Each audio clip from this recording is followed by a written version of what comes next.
आपल्या करिअरमध्ये काही ना काही रिझन्समुळे गॅप पडतो. कधी फॅमिली रिझन असतं, कधी हेल्थ इश्यूज असतात, कधी चाइल्डमुळे होतो, कधी मॅटर्निटीमुळे होतो, एन रिझनमुळे आपल्या करिअरला कधी गॅप येतो. सो कधी 2 इयर्सचा असतो, कधी 3 इयर्सचा असतो, कधी 4 इयर, 5 इयर आणि मोर दॅन 5 इयर्स पण असतो. मग या केसमध्ये जर आपलं करिअर आपल्याला रिझ्यूम करायचं असेल आय टीमध्ये, स्पेशली आय टीमध्ये, तर खूप अवघड होतं. कारण काय होतं ना, जे येणारं जनरेशन आहे ते खूप अप टू डेट आहे आणि आपला जो गॅप आहे तो गॅप आपण कसं फिल करायचा आणि काय करायचं, आणि त्यामधूनच आपल्याला काय होतं की जॉब भेटायला खूप अवघड होतं.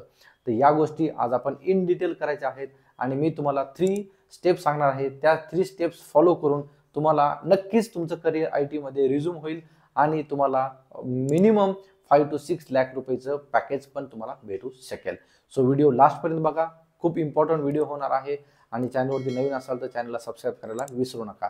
आणि आपल्या चॅनलवरती खूप सारे व्हिडिओज आहेत. व्हिडिओज तुम्ही गो थ्रू करा. As a fresher to experience खूप नंबर ऑफ टॉपिक्स मी कव्हर केले आहेत आय टी रिलेटेड. तर ते पण तुम्ही गो थ्रू करा. जर तुमचे काही डाऊट्स असतील तर मला कमेंटमध्ये नक्की सांगा. आणि यस, व्हिडिओ इम्पॉर्टंट होणार आहे. व्हिडिओला लाईक करायला विसरू नका. आपण आता एम्प्लॉयरच्या पॉईंट ऑफ व्ह्यूने विचार करूयात. एम्प्लॉयरला काय वाटतं ना, कारण आपल्याला काय वाटतं की यार आपल्याला गॅप आहे तर आपल्याला काही कॉल्स वगैरे येणार नाहीत. तर मग एम्प्लॉयरच्या पॉईंट ऑफ व्ह्यूने काय असतं ना की 2 पॉईंट असतात. 2 पॉईंट म्हणजे काय, फर्स्ट पॉईंट आहे ह्याला जर गॅप आहे, समजा आपण टेक एक्झाम्पल ऑफ 5 इयर्स. 5 इयर्सचा एखाद्या कॅन्डिडेटला गॅप आहे, तर एम्प्लॉयरला काय वाटतं, हा जो एम्प्लॉय आहे हा टेक्निकली ऑब्सोलीट आहे. कारण का माहिती का, की हा टेक्निकली 5 वर्षाचा गॅप आहे म्हणजे ह्याला टेक्निकल जो नॉलेज आहे ते खूप कमी असणार आहे आणि हा अप टू डेट नसणार आहे. मार्केटमध्ये डिफरंट टेक्नॉलॉजी आहेत. मार्केटमध्ये हर एक महिन्याला टेक्नॉलॉजी चेंज होतात आणि नवीन नवीन सगळे टेक्नॉलॉजीज येत आहेत. AI ChatGPT आता आलंय. आणि जर समजा 5 वर्षाचा गॅप आहे म्हणजे टेक्निकली हा स्ट्रॉंग नाहीये. आणि सेकंड म्हणजे काय, 5 वर्षाचा गॅप आहे म्हणजे काय, की हा जो कॅन्डिडेट आहे तो करिअरमध्ये कन्फ्यूज आहे. त्याला कॉन्फिडन्स नाही की कोणत्या फील्डमध्ये जायचं आणि हा फक्त ट्राय करतोय आय टीमध्ये पॅकेज वगैरे चांगला आहे म्हणून ट्राय करतोय, असं ॲज अ एम्प्लॉयच्या ह्याने वाटतं. तर हा जो काही 2 पॉईंट आहे हे आपल्याला ओव्हरकम करण्यासाठी मी तुम्हाला 3 स्टेप सांगतो. त्या 3 स्टेप फॉलो केल्या ना तुम्हाला नक्कीच आय टीमध्ये तुमचं करिअर रिझ्यूम भेटेल आणि फर्स्ट ऑफर लेटर तुम्हाला मिनिमम 5 to 6 LPAची नक्कीच भेटेल.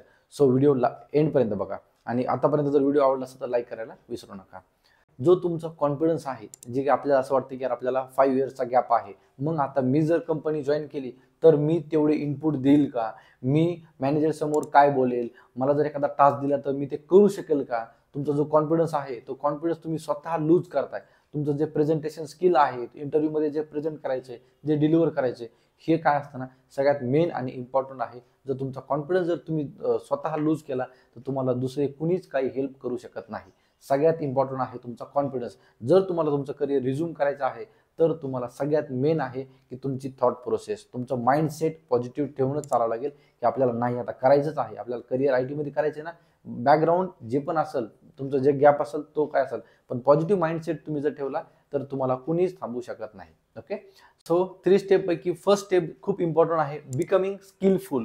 आता तुमचा गॅप तर आहे, मग तुम्हाला काय करायचं ओव्हरकम करण्यासाठी सगळ्यात मेन आणि इम्पॉर्टंट काय, तुमचं स्किलफुल. जर तुम्ही स्किलफुल असाल ना तर तुमचा कॉन्फिडन्स इन्क्रीज होईल आणि तुम्हाला कुणीही रोखू शकणार नाही. कारण कसं असते ना, कधी कधी खूप काही अशा टेक्नॉलॉजी आहेत की जिथे तुमचा गॅप कन्सिडर केला जात नाही. ओके. जर तुम्हाला समजा एक बिझनेस अनालिस्टमध्ये जायचं, BA मध्ये जायचं आहे, तर बिझनेस अनालिस्टमध्ये काय की तुम्हाला माहित असेल की समजा AI वगैरे आता आलं आहे, तर बिझनेस अनालिस्टचं काम काय असतं की डेटा कलेक्ट करणं. आता जो डेटा एखादी समजा डेटा आहे, पूर्ण समजा डेटा आहे, ओके, ह्यूज डेटा आहे, आणि त्या ह्यूज डेटा त्यामधून तुम्ही कंपनीसाठी डेटा जर काढताय आणि कंपनीला त्या डेटामधून खूप फायदा होतोय, खूप इनपुट्स भेटताय, खूप रेव्हेन्यू जनरेट होतोय, तर हे काम कोणाचं असतं, हे काम BAचं असतं.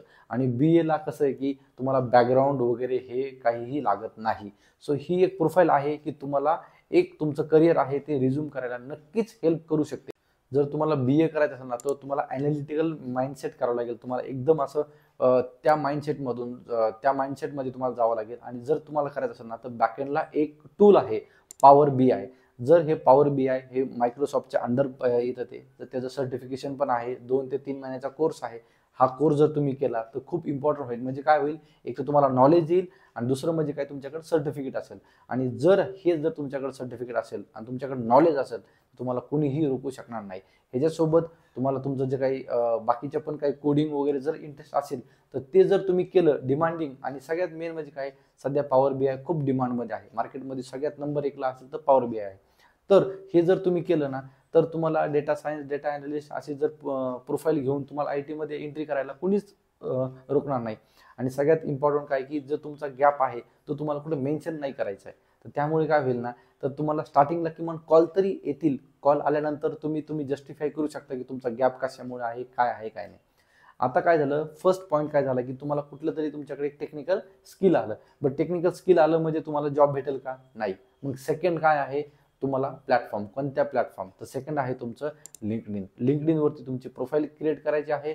प्रोफेशनल तुमच्याकडे जे पण काही डेटा आहे तुमच्याकडे, तो तुम्ही समजा तुम्ही पॉवर बी आयचं सर्टिफिकेशन केलं तर तुम्ही तिथे टाकू शकता की certified in power B I, किंवा माझं बिझनेस अनालिस्टचं मी हे करतोय, ह्याच्यामध्ये मी हे सर्टिफिकेशन केलंय, हे टेक्नॉलॉजी लर्न केल्यात. तुम्ही जो पण काही करताय, तुमचं जे POC असेल, तुमचं जे प्रोजेक्ट आहे, तुम्ही तिथे टाकू शकता, शो करू शकता. मोठ्या मोठ्या कंपनीचे जे काही HR आहे, एम्प्लॉय आहे, त्यांचे कनेक्शन्स तुम्ही वाढू शकता. त्यांना तुम्ही तुमचा एखादी पोस्ट टाकली, त्या पोस्टमध्ये @@ किंवा तुम्हाला त्यांना टॅग करून, म्हणजे तुमचा जो काही डेटा आहे त्यांच्यापर्यंत तो पोहोचेल, असं काहीतरी करू शकता. म्हणजे काय झालं, एक प्लॅटफॉर्म, नोकरी वगैरे हे ज्या काही प्रोफाईल आहेत त्या तुम्ही अप टू डेट ठेवू शकता. आणि मग काय होईल ना, ह्यामुळे तुम्हाला इंटरव्ह्यूचे कॉल्स वगैरे पण भेट. तुमची जी ड्रीम कंपनी आहे त्या कंपनीच्या पोस्ट बघायच्या, त्यांच्या त्या अबाउट कंपनीमध्ये ओपनिंग्स बघायच्या, त्यानंतर त्यांचे जे काही एम्प्लॉईज आहेत ते आहे त्यांच्यासोबत कनेक्शन करायचे, त्यांना पण सांगायचे की रेफरन्स वगैरे कुठं असेल किंवा काय असेल. कसं आहे ना, नेटवर्क तुमचं जेवढं स्ट्रॉंग असेल ना, तेवढं तुम्हाला जॉब भेटायचे चान्सेस आहेत, किंवा तुम्हाला किमान इंटरव्ह्यू भेटायचे तरी चान्सेस आहेत. ओके. सो थर्ड स्टेप आहे तुमचं इंटरव्ह्यू प्रिपरेशन.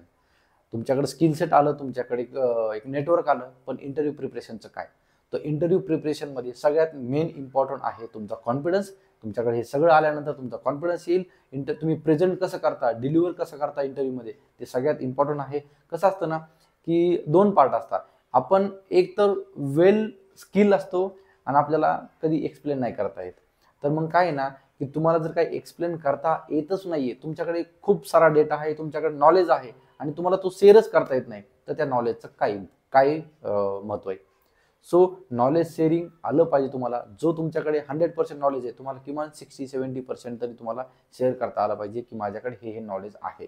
सो इंटरव्ह्यू प्रिपरेशनमध्ये हे आहे. इंटरव्ह्यू प्रिपरेशनचा जर तुम्हाला काही डाऊट असेल तर आपले काही कोर्सेस आहेत, तुम्ही ते कोर्सेस गो थ्रू करू शकता.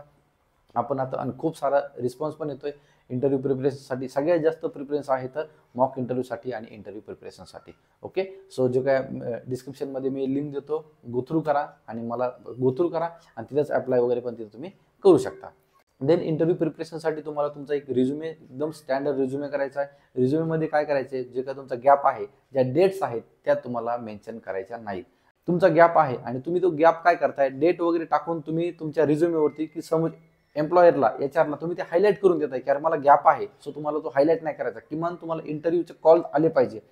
त्यानंतर इंटरव्ह्यूचे कॉल आल्यानंतर तुम्हाला JD, ज्या पण रोलसाठी तुम्ही अप्लाय करायचा आहे त्याचं जॉब डिस्क्रिप्शन व्यवस्थित चेक करा. सगळं प्रॉपर चेक करा की कुठल्या प्रोफाईलसाठी अप्लाय करतोय, कुठं काय करतोय, काय नाही करत आहे. तुमच्या फ्रेंड्स बरोबर तुमचा रिझ्युमे रिव्ह्यू करून घ्या. मॉक इंटरव्ह्यूची तयारी करा. हे सगळं झाल्यानंतर तुम्हाला 101% सांगतो मी, तुम्हाला IT मध्ये जॉब भेटेल. पण सगळ्यात मेन तुमचा कॉन्फिडन्स. तुमचा कॉन्फिडन्स ज्या दिवशी खाली होईल त्या दिवशी तुम्हाला कुणीच रोखू शकणार नाही. ज्या दिवशी तुमचा कॉन्फिडन्स खूप हाय लेवलला असेल ना, त्या दिवस तुम्हाला कुणीच रोखू शकणार नाही IT मध्ये तुम्हाला तुमचं करिअर रिझ्यूम करण्यासाठी. बोनस टिप सांगतो, रिझ्यूमवरती एकतर डेट नाही टाकायची आहे. कधीच तुमचं जे काही नॉन IT बॅकग्राऊंड असेल किंवा काय असेल, रिझ्यूमवरती मेन्शन करू नका. कम्प्लिटेड बॅचलर किंवा ग्रॅज्युएशन किंवा असं काही टाकून द्या, किंवा मग असं काही BSc केली किंवा काय, किंवा जे पण असेल तुमचं ग्रॅज्युएशन, कॉम्प्युटर BE केलंय, इलेक्ट्रिकल असेल तर फक्त BE सांगा. जर तुम्हाला विचारलं कोणी तर तेव्हा तुम्ही एक्सप्लेन करा. कारण काय आहे ना, हे तुम्ही हायलाईट आधीच करता आणि काय होतं, तुम्हाला इंटरव्ह्यूचे कॉल येत नाहीत. त्यामुळे जेवढं पण आपल्याला हाईड करता येईल स्टार्टिंगला तेवढं तुम्ही हाईड करा. इंटरव्ह्यू प्रोसेस झाल्यानंतर तुम्ही शो केलं तर चालतंय. कारण कॅन्डिडेट जर इंटरव्ह्यूमध्ये स्ट्रॉंग आहे तर डॉक्युमेंटेशनचं काही घेणं देणं नाही. आणि दुसरं काही, सर्टिफिकेशन. खूप सारे फ्री ऑफ सर्टिफिकेशन आहेत, तुम्ही सर्च करा. फ्री ऑफ सर्टिफिकेशन करा. ज्या फील्डला तुम्ही करताय, जसं की पॉवर बीआयचं मी बोललो की समजा मायक्रोसॉफ्टचं सर्टिफिकेशन आहे, तुम्ही दुसऱ्या फील्डसाठी जर करत असाल ना, कोणतीही प्रोफाईलमध्ये करा, सर्टिफिकेट कंप्लीट असू द्या. म्हणजे कसं तुमच्याकडे स्किल पण आहे आणि सर्टिफिकेशन पण आहे, म्हणजे ते एक ॲड ऑन होईल. सो आतापर्यंत हा व्हिडिओ आवडला असेल तर लाईक करायला विसरू नका. व्हिडिओ बनवायला खूप मेहनत लागते ॲक्च्युली, आणि चॅनलवरती नवीन असाल तर सबस्क्राईब करायला विसरू नका. तुमच्या फ्रेंड्सबरोबर पण हा व्हिडिओ शेअर करा. त्यांच्या करिअरमध्ये ज्यांचा गॅप आहे त्यांच्याबरोबर हा नक्की शेअर करा, त्यांना खूप हेल्पफुल होईल. आणि yes, thank you for watching. Till then, bye bye.